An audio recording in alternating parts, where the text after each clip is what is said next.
BBL 851, turn right, heading 180.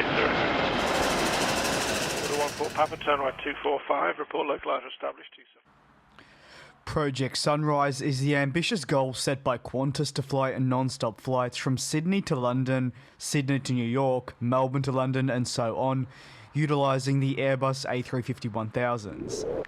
It's, as the CEO Alan Joyce described it, the final frontier of travel, something they're very keen on, and even now, despite the pandemic. And thankfully, in the past few days, Qantas have really turned back the clock and made it seem for a split second like it's 2019 again, with the first update in a very long time.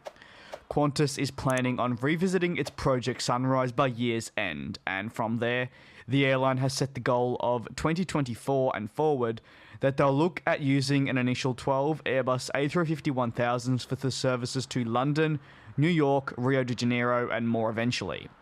Qantas were quite unlucky when it came to ordering the jets, and I'd even argue at the same time they were lucky, as the airline had been tossing it up between the Boeing 777X and A350-1000s for these services. The A350-1000 did eventually win and was selected through research and of course a world tour that saw the A350-1000 come visit a land down under and give Alan Joyce a real look at the type and what it could offer them. Back to what I was saying though regarding the order.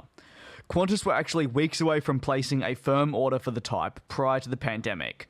So had they actually went through, that'd be just one of the many customers existing that are stuck with aircraft that are simply not required, especially in the order books. Now though, they can wait to place an order at the right time and when it is feasible for their business. And of course, international travel demand is at the very least rising a little bit, so they can see it as something that they can achieve in the near future. Project Sunrise has always been of great interest here, and I think the concept overall has also been something a lot of people have seen as intriguing. 21-hour non-stop flights. They're no easy task, and already Singapore Airlines have pushed the boundaries of long-haul, or should I say ultra-long-haul travel, by relaunching their Singapore to New York service a few years ago, and Qantas would be pushing it even more so. The Australian flag carrier remains very confident that Project Sunrise will work in a world after the pandemic. This is down to customer opinions, who, according to Alan Joyce, prefer these non-stop direct flights rather than stopping over in a hub. Say that could be Singapore, Changi, or Dubai.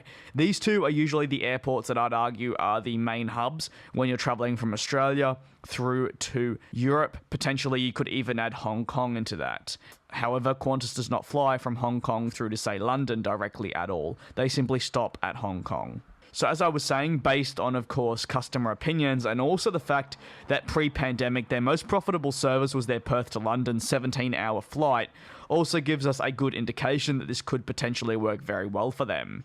At this point in time, the Perth to London service is operated by the 787-9, of course I mean pre-pandemic, and it was the only commercial flight for passengers that connected the UK with Australia without a single stop. This is a fantastic achievement and was a taste of things to come with Project Sunrise.